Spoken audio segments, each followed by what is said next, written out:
Hey guys, and welcome back to my YouTube channel, The Dancing Knight. And today I'm going to be starting a new playlist about the Immortales, which in Latin means oh my god. And all the positions I'm going to share in the next few videos are going to be oh my god positions. And I'm going to share lots of beautiful games. And okay, so let's start. So I prepared a game of Anderssen Adolf versus Kieseritzky Lionel. And this happened in 1851, so quite a long time back. But it's attacking and creative play by Anderssen. That's really remarkable, as Anderssen at that time was one of the great players alongside with Paul Morphy. And they two used to be the most creative players at that time. So, okay, let's start. So, e4, e5, and f4 straight away. So this is the king's gambit. He takes f4, so black is playing the king's gambit accepted. He takes f4, so bishop to c4, just getting the bishop on a good square. Queen h4 check, and now white has to play the weird-looking king f1, but okay.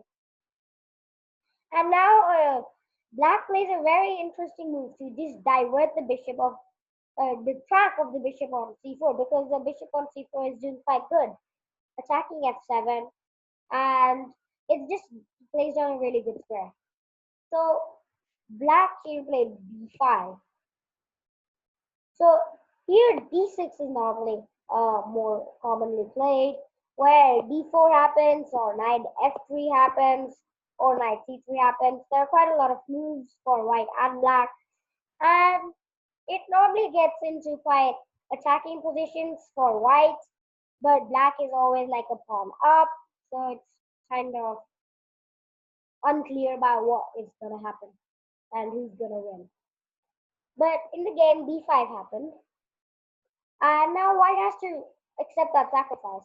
Bishop b3 simply met by bishop to b7, attacking e4 pawn, and the bishop uh, develops itself with tempo.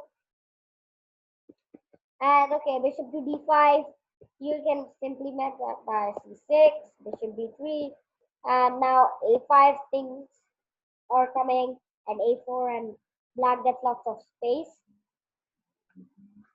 So, okay, b5, white has to accept that sacrifice. Bishop takes d5, that happened in the game. So, knight f6, attacking the pawn on e4, and now knight to f3. So, attacking the queen on h6, and just developing the piece. Queen h6 and now d3, defending the e4 pawn, and just kind of putting pressure on the f4 pawn as well.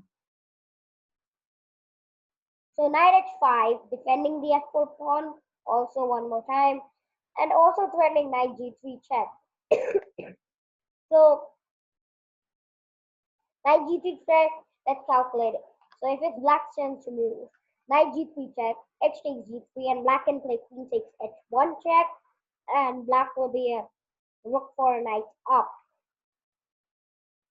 But Anderssen played a kind of dubious move, I would say, which is knight to h4, blocking it in like, so just blocking the queen's file so that knight g3 check is not possible. But placing the knight on h4 is not always a good idea if there is no point of it.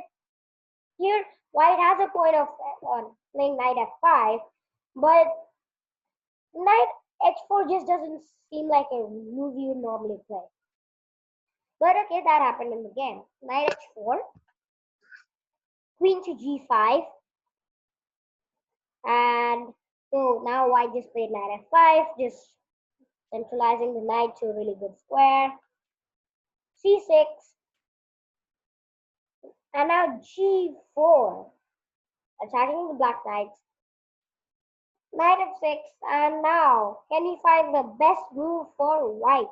White to play, and can you find the best move? So here the best move for white is rook to g1. Why? it's the best move sacrificing the bishop. Why would that be good? So let's see other possibility. If bishop to c4, then h5, g takes h5, and now d5 straight away. And now e takes d5 is not possible because this the knight on f5 will be hanging when bishop takes f5, and this will be winning. Or even queen takes f5, both are winning. And well, bishop b3, d takes c4, b takes c4, knight takes c4, and black is winning here because this knight is kind of really hard to defend. And if the knight moves, let's say back to d4, well, now bishop x3 check will come, and black gets a devastating attack. And okay, bishop a4 here is possible, but it's not the best move because the bishop will not be in play, as now the bishop will take another one or two moves to get back into the game, attack f7, and the bishop on a4 is not well placed. So here, the best move is rook to g1, sacrificing the bishop, like I said. So in the game, happened c takes b5. So black said, okay, well, I'll accept that sacrifice. But that was a wrong move from him. Here, the best move for black was h5, still wanting to open the position up a bit. g4, and now queen g6, and g5. And okay, now it's equal. It is way better than what happened in the game though. In the game, c takes b5 happened, and this is a blunder. One should always calculate if the opponent gives you a free piece before capturing it. Because if the opponent is giving you a free piece, it's either that he has really calculated till the end that there's a winning possibility for him, or that he has miscalculated. So here, what should white play? Pause the video. So here, white should first always just gain the tempos, play h4, attack the black queen. Queen goes back, play h5.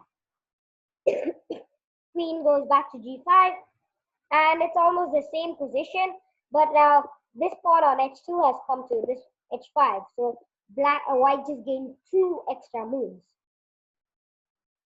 So now it's another white's turn to play. What should white play? Pause the video.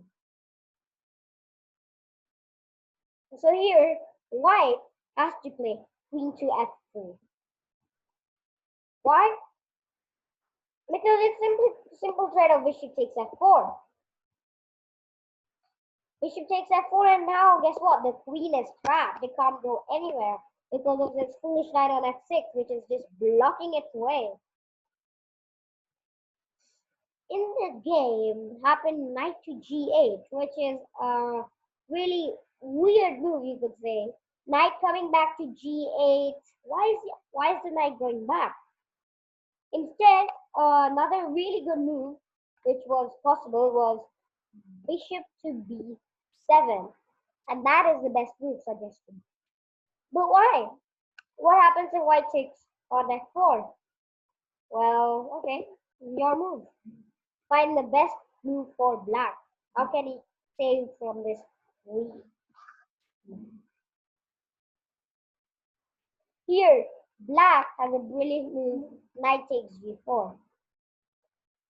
Knight takes g4, so you have to take on g5, and now knight x2 check. King f2, knight takes f3, king takes f3. White is better here. White has way better pieces and coordination, but at the same time, black is still in the game at least. But what happened in the game? Black was like lost in like 2-3 after 10 moves at least. So knight g8 happened. So bishop takes f4, queen to f6, knight c3. So just a developing move. Bishop c5, and another. What should white play? Your move. Find the best move for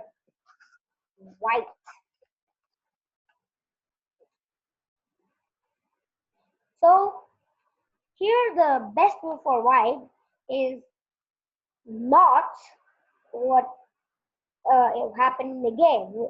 Knight d5 happened in the game, and it's a good move, but it's not the best move. And this kind of allows some counterplay for black. So instead, if you find the move d4, you are absolutely right.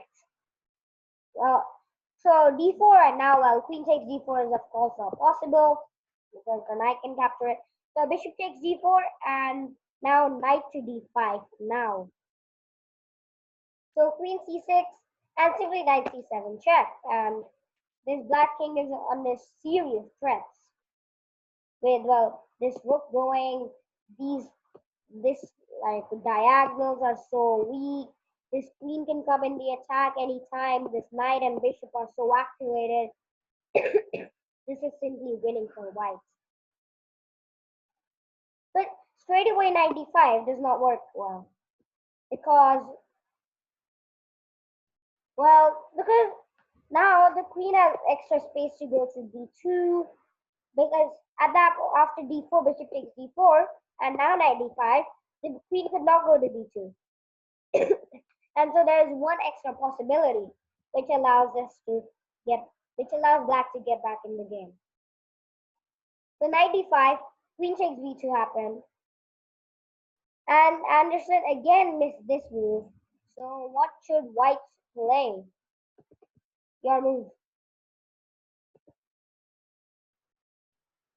So here in the game, bishop d6 happened, which was, I would suggest, a stylish move from Anderssen Adolf, who wanted to win the game on the spot. But black could save the game.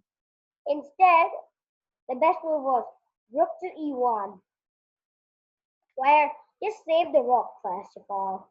And then once the rook is saved, bishop takes g1 as well, nothing. So you can sacrifice the rook. Simply knight takes g7. Knight takes g7. Lots of things are winning. Knight d6 check is winning. King d8, and now, oh sorry, what happened there? Knight takes f7 check, and this will be winning, of course, 100%. But bishop d6 happened in the game, and now black can save the game. How? Now it's black to play your move. Can you find the best move here?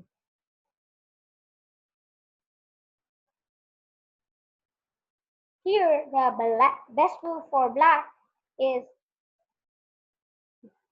queen takes a1 check. If you said bishop takes g1, you're wrong. Because this happened in the game and Anderssen just crashed Kieseritzky in next 6 moves. So here, bishop takes g1 does not work. I'll tell you why. Queen takes a1 is the best. Why? Queen takes a1, king e2, and now queen b2 again. Because bishop takes g1 was kind of like what happened in the game, but now e5, everything's blocked. This queen cannot come in the game. This bishop cannot come in the game. There are no checks. And white can simply just give knight takes g7 check followed by checkmate. But now queen b2, bishop takes e5, queen takes e2, king f1, queen takes e5, queen f4, and white is better, but not like clearly better or decisive advantage for him. He's just better. Okay, here what happens if bishop takes d6 and now it's a white to play? Can you find the mates in board?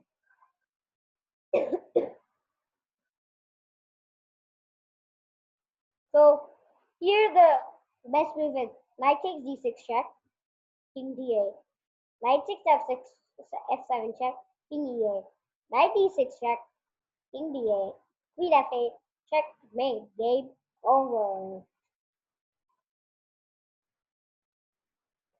But okay, Bishop takes g1 happened in the game. And e5, queen takes a1 check, king e2, and now it's simply lost for black. In the game, black tried to play knight a6, but now it is mate in read. Can you find the best moves for white? So the mate in 3 goes like this. Knight takes g7 check, king d8, queen f6 check, knight takes f6, bishop e7, checkmate. A brilliant queen sacrifice happened, and this was the end of Kieseritzky. And so this is how Adolf Anderssen won the game against Kieseritzky. And okay, if you like the video, do click the like button and do subscribe to my channel for upcoming videos. If you like the series The Immortales, also subscribe to my channel. Thank you for watching. Bye.